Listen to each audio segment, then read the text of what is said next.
조선 숙종 제위 시절 경상도 하동 지방의 작은 마을에는 30년 넘게 한 집안을 섬겨온 머슴이 있었습니다. 이 집의 모든 재산과 토지, 그리고 나의 양반 신분을 머슴 서기에게 물려준다. 서기는 글을 읽지 못했기에 훈장이 대신 읽어주었고 그 내용을 듣는 순간 서기는 귀를 의심했습니다. 그의 이름은 서기였고 손은 거칠었으며 어깨는 구부정했습니다. 해진 머슴 옷 하나가 그의 전부였고 주인 박서방의 논밭을 일구며 살아왔습니다. 그날 아침 박서방이 방 안에서 숨을 거두었습니다. 60이 넘은 나이에 자식도 없이 홀로 살던 주인이었기에 서기는 장례를 치를 준비를 하며 눈물을 흘렸습니다. 주인은 괴팍했지만 서기에게만은 인정이 있었고 추운 겨울이면 헌 옷이라도 한 벌 더 주곤 했습니다. 마을 훈장인 정진사가 찾아왔습니다. 흰 수염을 쓰다듬으며 도포 자락을 휘날리던 그는 서기에게 유언장을 내밀었습니다. 훈장은 못마땅한 표정으로 유언장을 접었고 서기는 그저 멍하니 서 있을 뿐이었습니다. 재산도 신분도 하루아침에 자신의 것이 되었다는 사실이 믿기지 않았습니다. 훈장은 서기를 위아래로 훑어보더니 코웃음을 치고 돌아섰습니다. 장례를 치르는 사흘 동안 서기는 정신없이 움직였습니다. 주인의 시신을 염하고 상여를 준비하며 조문객을 맞이했습니다. 마을 사람들은 서기를 보며 수군거렸고 그 시선이 예전과 다르다는 것을 서기도 느낄 수 있었습니다. 장례가 끝난 뒤 서기는 주인의 방에 홀로 앉아 있었습니다. 방 한쪽에는 주인이 입던 도포 한 벌이 걸려 있었고 서기는 그것을 물끄러미 바라보았습니다. 30년 넘게 머슴으로 살아온 자신이 이제 양반이 되었다는 사실이 여전히 실감나지 않았습니다. 서기는 천천히 일어나 도포에 손을 뻗었습니다. 비단천의 감촉이 낯설었고 옷을 들어 올리자 예상보다 훨씬 무거웠습니다. 서기는 조심스럽게 도포를 걸쳐보았습니다. 옷은 몸에 맞지 않아 헐렁했고 소매는 땅에 끌렸습니다. 거울 앞에 선 서기는 자신의 모습을 보고 웃음이 나왔습니다. 거친 손과 구부정한 어깨 위에 걸친 화려한 도포는 마치 허수아비가 비단옷을 입은 것 같았습니다. 서기는 도포의 깃을 여미려 했지만 방법을 몰라 어색하게 매만지기만 했습니다. 그때 문 밖에서 인기척이 들렸습니다. 마을의 아전이 찾아와 재산 목록을 확인하러 왔다고 전했습니다. 서기는 황급히 도포를 벗어 걸어두고 평소 입던 머슴 옷으로 갈아입었습니다. 그 옷이 훨씬 편했고 몸에 익숙했습니다. 아전은 토지 문서와 곡식 창고의 열쇠를 서기에게 건넸습니다. 서기는 그것들을 받아들고 멍하니 바라보았습니다. 이제 이 모든 것이 자신의 것이라는 말이 귓전을 맴돌았지만 실감이 나지 않았습니다. 밤이 되자 서기는 마당에 나와 앉았습니다. 별이 총총한 하늘을 올려다보며 주인 박서방을 떠올렸습니다. 왜 자신에게 이 모든 것을 물려주었는지 이해할 수 없었습니다. 자식도 친척도 없는 주인이었지만 양반의 신분을 머슴에게 물려준다는 것은 파격적인 일이었습니다. 서기는 자신의 손을 펼쳐보았습니다. 굳은 살이 박힌 손바닥과 갈라진 손톱은 30년 머슴 생활의 흔적이었습니다. 이 손으로 어떻게 양반 행세를 할 수 있을까 하는 생각이 들었습니다. 새벽녘 서기는 잠을 이루지 못하고 일어났습니다. 습관처럼 헛간으로 가려다가 멈춰 섰습니다. 이제 자신은 머슴이 아니라 주인이었습니다. 일을 할 필요도 없었고 명령을 받을 사람도 없었습니다. 서기는 다시 주인의 방으로 돌아가 도포를 바라보았습니다. 그 옷은 여전히 그 자리에 걸려 있었고 서기를 기다리는 듯했습니다. 서기는 깊은 한숨을 내쉬며 도포를 다시 집어들었습니다. 이번에는 제대로 입어보기로 마음먹었습니다. 옷을 입는 데만 한 식경이 걸렸습니다. 깃을 여미고 띠를 매는 법을 몰라 여러 번 다시 입어야 했습니다. 그렇게 겨우 도포를 차려입은 서기는 다시 거울 앞에 섰습니다. 여전히 어색했지만 조금 전보다는 나아 보였습니다. 서기는 방을 나와 마루에 섰습니다. 아침 해가 떠오르고 있었고 마을이 깨어나기 시작했습니다. 서기는 도포 자락을 내려다보며 생각했습니다. 이 옷이 주는 무게가 단순히 천의 무게가 아니라는 것을 이미 알고 있었습니다. 작은 마을에 소문이 퍼지는 데는 하루면 좋겠습니다. 머슴 서기가 주인의 재산과 신분을 물려받았다는 이야기는 우물가와 장터를 거쳐 온 마을에 퍼졌습니다. 사람들은 수군거렸고 서기를 보는 눈빛이 달라졌습니다. 사흘째 되는 날 아침 훈장 정진사가 다시 찾아왔습니다. 그는 서기에게 서당으로 오라는 전가를 보냈습니다.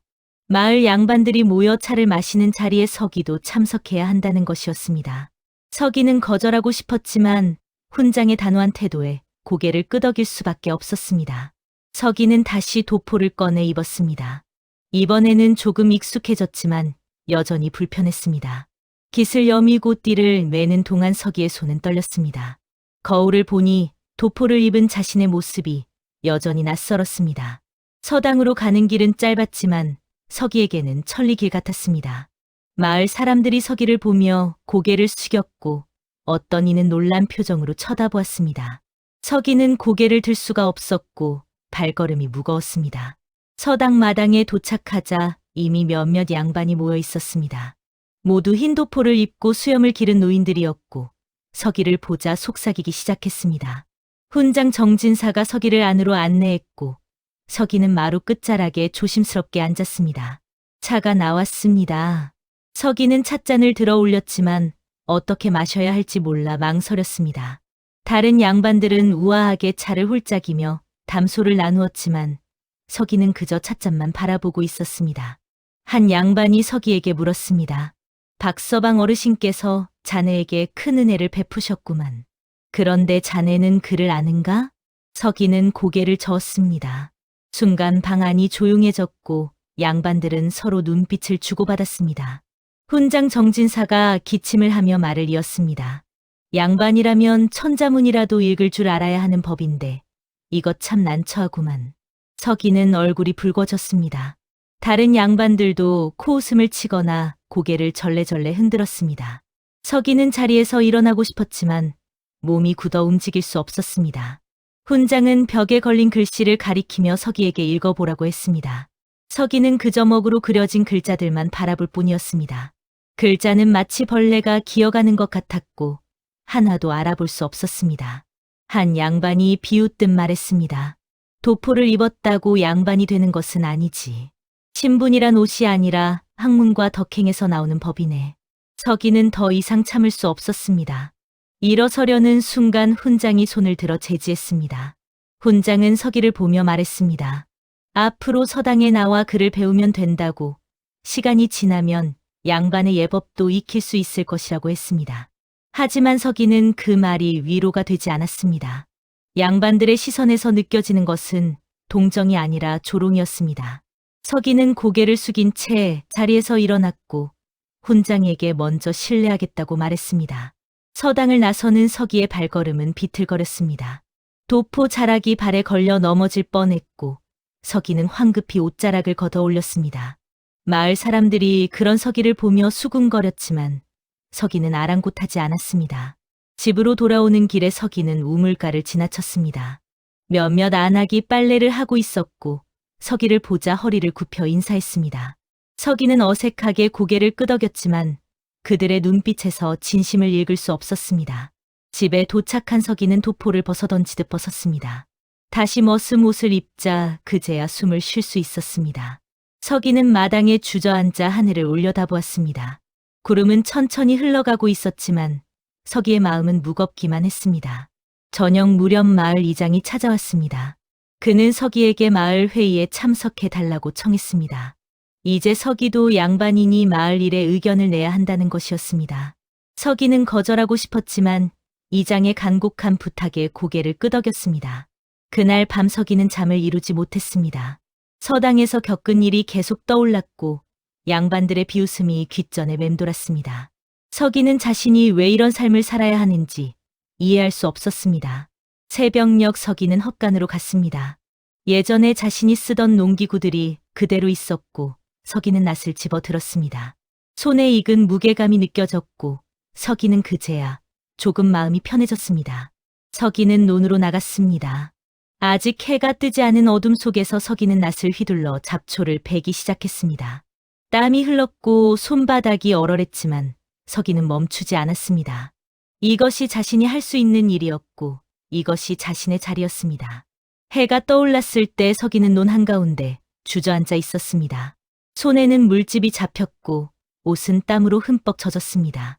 하지만 서기의 얼굴에는 묘한 평온함이 있었습니다.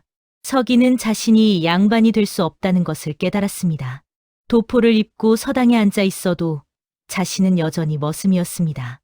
신분이란 옷으로 바뀌는 것이 아니었고 마음으로 받아들여지는 것도 아니었습니다. 5일장이 서는 날이었습니다. 서기는 곡식 창고를 정리하다가 쌀 한 가마니를 내다 팔기로 했습니다. 양반이 직접 장터에 나서는 것은 체면에 맞지 않다는 것을 알았지만 서기는 아랑곳하지 않았습니다. 장터는 사람들로 북적였습니다. 엿장수의 외침과 포목상의 흥정 소리가 뒤섞여 들렸고 서기는 구석진 자리에 쌀 가마니를 내려놓았습니다. 평소 입던 머슴 옷을 입고 나왔기에 사람들은 서기를 알아보지 못했습니다. 쌀을 펼쳐놓고 있는데 익숙한 목소리가 들렸습니다. 서기가 고개를 돌리자 옛 동료 머슴인 칠복이와 만돌이가 짐을 지고 지나가고 있었습니다. 서기는 반가운 마음에 그들을 불렀지만 목소리가 제대로 나오지 않았습니다. 칠복이가 서기를 알아보고 멈춰 섰습니다. 그의 얼굴에는 놀라움과 어색함이 동시에 떠올랐습니다. 만돌이도 서기를 보더니 고개를 살짝 숙였습니다. 예전 같으면 서로 어깨를 치며 농담을 나누었을 터인데 이제는 어색한 침묵만 흘렀습니다. 서기가 먼저 입을 열었습니다. 오래간만이네. 그동안 잘 지냈나? 칠복이는 잠시 망설이다가 대답했습니다. 여전히 김진사 댁에서 일하고 있다고 했고 만돌이는 이웃 마을로 옮겨갔다가 장을 보러 왔다고 했습니다. 두 사람의 말투는 예전처럼 편하지 않았고 존댓말과 반말 사이를 오가며 어색함을 드러냈습니다. 서기는 함께 막걸리 한잔 하자고 제안했습니다. 칠복이와 만돌이는 서로 눈치를 보다가 고개를 끄덕였습니다. 세 사람은 장터 귀퉁이에 있는 주막으로 향했고 서기가 막걸리 한 동이를 시켰습니다. 주막 안은 시끌벅적했습니다. 농부들이 하루 일을 마치고 술을 마시고 있었고 서기는 그들 사이에 앉아 있는 것이 편했습니다. 칠복이와 만돌이도 조금씩 긴장이 풀렸고 막걸리 잔을 기울이기 시작했습니다. 한참을 마시던 칠복이가 조심스럽게 물었습니다. 박서방 댁을 물려받았다는 소문이 사실이냐고 했고 서기는 고개를 끄덕였습니다. 만돌이는 놀란 표정으로 서기를 쳐다보았고 칠복이는 막걸리 잔을 내려놓았습니다. 칠복이가 말했습니다. 이제 서기는 양반이 되었으니 자신들과는 다른 사람이라고 했습니다. 그 말에는 축하보다는 서운함이 담겨 있었고 서기는 가슴이 답답해졌습니다. 서기는 고개를 저으며 말했습니다. 나는 여전히 머슴일 뿐이네. 도포를 입는다고 양반이 되는 것은 아니지. 하지만 칠복이는 쓴웃음을 지었습니다. 세상이 그렇게 보지 않는다고 했고 이제 서기는 자신들과 같은 자리에 앉을 수 없는 사람이라고 했습니다. 만돌이도 고개를 끄덕이며 서기를 바라보았습니다. 서기는 더 이상 할 말이 없었습니다. 막걸리를 마시며 옛날 이야기를 나누고 싶었지만 분위기는 점점 무거워졌습니다. 칠복이와 만돌이는 일찍 일어나야 한다며 자리에서 일어났고 서기는 그들을 붙잡을 수 없었습니다. 주막을 나서는 칠복이와 만돌이의 뒷모습을 보며 서기는 혼자 남았습니다. 막걸리 동이는 아직 반이나 남아 있었지만 서기는 더 이상 마실 기분이 아니었습니다. 주막 주인에게 돈을 건네고 밖으로 나왔습니다. 장터는 어느새 해가 기울며 파장을 준비하고 있었습니다. 상인들이 짐을 꾸리고 사람들이 하나둘 집으로 돌아가기 시작했습니다. 서기는 자신이 내놓았던 쌀 가마니를 다시 지고 집으로 향했습니다. 돌아오는 길에 서기는 논두렁에 앉아 쉬었습니다. 저 멀리 칠복이와 만돌이가 짐을 지고 가는 모습이 보였습니다. 서기는 그들을 불러 세우고 싶었지만 입이 떨어지지 않았습니다. 서기는 자신이 무엇을 잃어버렸는지 깨달았습니다. 재산과 신분을 얻었지만 동료를 잃었습니다. 함께 땀 흘리며 일하던 사람들과 막걸리를 나누며 웃던 시간들이 이제는 돌아올 수 없는 과거가 되었습니다. 집에 도착한 서기는 쌀 가마니를 내려놓고 마당에 주저앉았습니다. 넓은 집과 곡식 창고와 논밭이 모두 자신의 것이었지만 서기는 그 어느 때보다 외로웠습니다. 혼자 있는 것이 이렇게 쓸쓸한 일인지 처음 알았습니다. 밤이 되자 서기는 주인의 방에 들어가 도포를 꺼냈습니다. 그 옷을 바라보며 서기는 생각했습니다. 이 옷이 자신에게 무엇을 주었는지 그리고 무엇을 앗아갔는지 말입니다. 서기는 도포를 다시 입어보았습니다. 예전보다는 익숙해졌지만 여전히 불편했습니다. 거울을 보니 양반의 옷을 입은 머슴의 얼굴이 비쳤고 서기는 쓴웃음을 지었습니다. 서기는 도포를 벗어 방 한쪽에 던져두었습니다. 다시 머슴 옷을 입고 마루에 나와 앉았습니다. 달빛이 마당을 비추고 있었고 바람이 살랑거렸습니다. 서기는 하늘을 올려다보며 주인 박서방을 떠올렸습니다. 왜 자신에게 이 모든 것을 남겼는지 이제야 조금 이해할 것 같았습니다. 주인도 평생 외로웠을 것이고 혼자였을 것입니다. 그리고 서기에게 그 외로움을 물려준 것인지도 몰랐습니다. 서기는 깊은 한숨을 내쉬었습니다. 신분이란 사람을 가르는 벽이었고 그 벽은 생각보다 높고 두꺼웠습니다. 서기는 그 벽의 이쪽에서 저쪽으로 넘어왔지만 어느 쪽에도 속하지 못하는 자신을 발견했습니다. 새벽녘 서기는 다시 논으로 나갔습니다. 낫을 들고 잡초를 베며 서기는 마음을 정리했습니다. 이대로 살 수는 없다는 생각이 들었고 무언가 결단을 내려야 할 때가 왔다는 것을 알았습니다. 가을 추수가 끝나고 마을 잔치가 열리는 날이었습니다. 풍년을 기원하고 한 해의 농사를 마무리하는 이 잔치에는 마을의 모든 양반과 백성이 참석했습니다.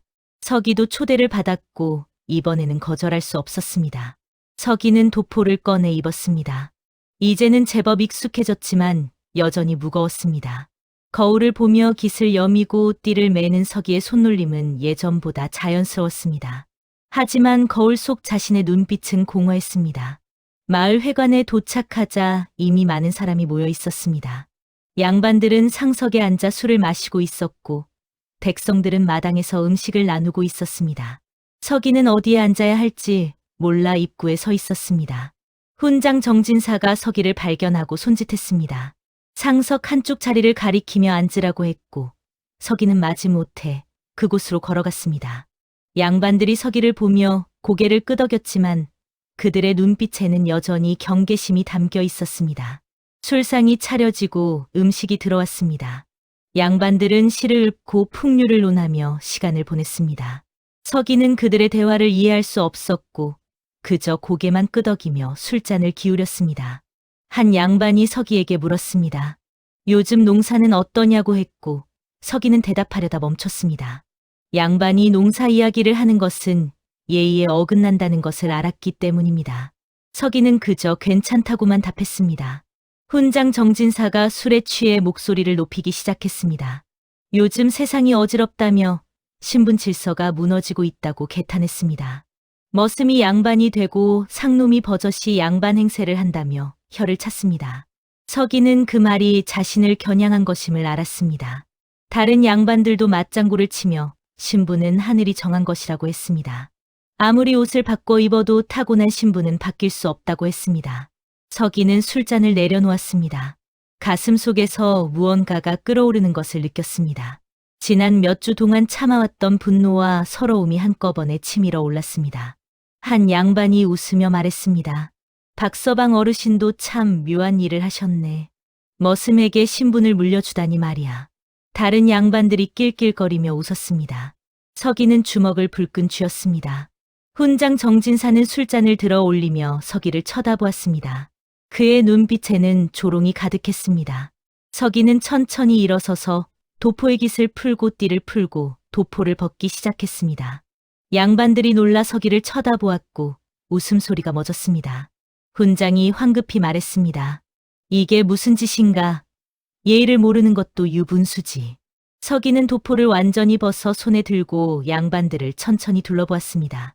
그리고 그 도포를 마루 바닥에 내던졌습니다.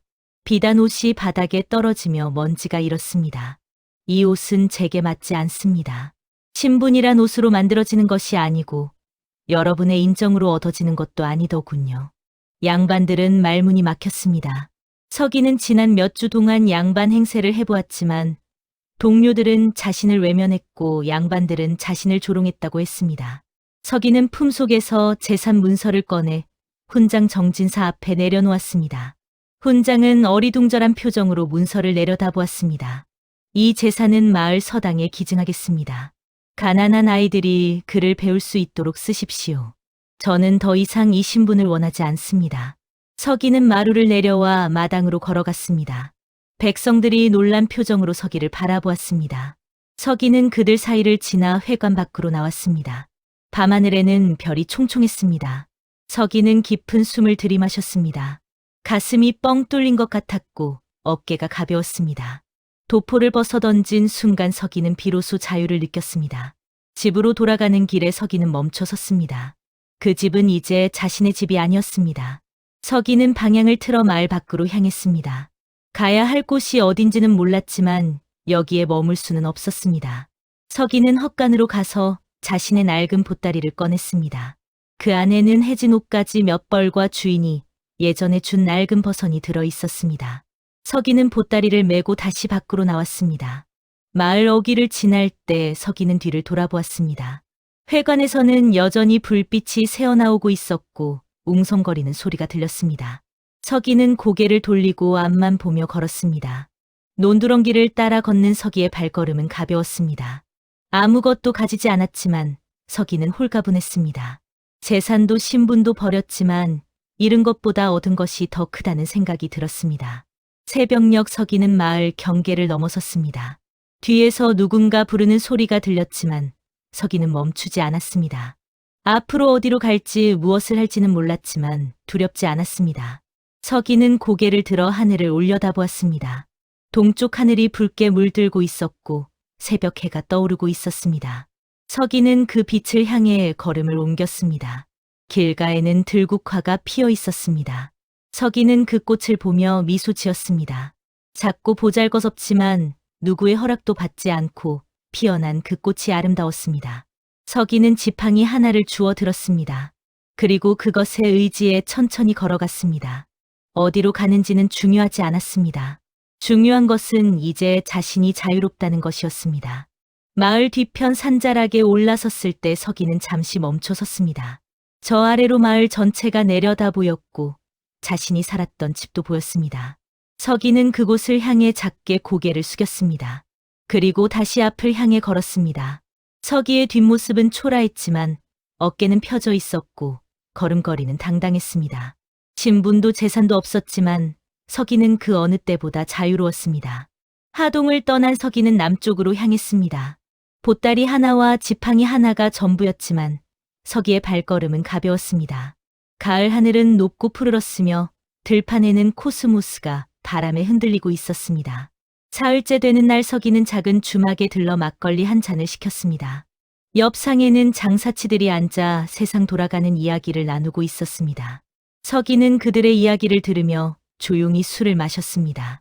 어느 고을에서는 관아의 횡포가 심하다는 이야기가 나왔고 어느 마을에서는 양반과 백성이 함께 품앗이를 한다는 이야기도 들렸습니다.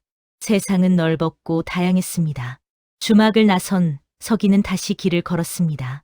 산길을 오르고 시냇물을 건너며 서기는 생각했습니다. 지난 몇 주 동안 자신이 얼마나 좁은 세상에 갇혀 있었는지 깨달았습니다. 신분이라는 틀 안에서 허우적거렸던 시간들이 이제는 아득하게 느껴졌습니다. 나흘째 되는 날 서기는 작은 마을에 도착했습니다. 마을 어귀에서 한 노인이 밭을 갈고 있었고 서기는 그 옆을 지나갔습니다. 노인이 서기를 보고 손을 흔들었고 서기도 고개를 숙여 인사했습니다. 노인은 어디서 왔으며 어디로 가느냐고 물었습니다. 하동에서 왔고 어디로 가는지는 아직 모른다고 했더니 그런 삶도 나쁘지 않다고 웃으며 말했습니다. 서기는 마을 우물가에서 목을 축이고 보따리를 풀었습니다. 잠시 쉬고 있는데 아이 하나가 다가와 서기를 물끄러미 쳐다보았습니다. 아이는 신기한 듯 서기의 지팡이를 만져보았고 서기는 그 모습을 보며 미소 지었습니다. 아이의 눈빛은 맑았고 호기심으로 가득했습니다. 저녁 무렵 서기는 마을 사당 앞에서 잠자리를 마련했습니다. 보따리를 베고 누워 별을 바라보았습니다. 예전 같으면 주인의 헛간에서 잠을 청했을 터인데 이제는 하늘 아래 어디든 서기의 잠자리가 되었습니다. 길은 끝없이 이어졌고 서기의 여정은 계속될 것이었습니다. 신분을 버리고 떠난 머슴 서기는 이제 자유로운 떠돌이가 되어 세상을 걸어가고 있었습니다. 구독, 좋아요는 제작에 힘이 됩니다.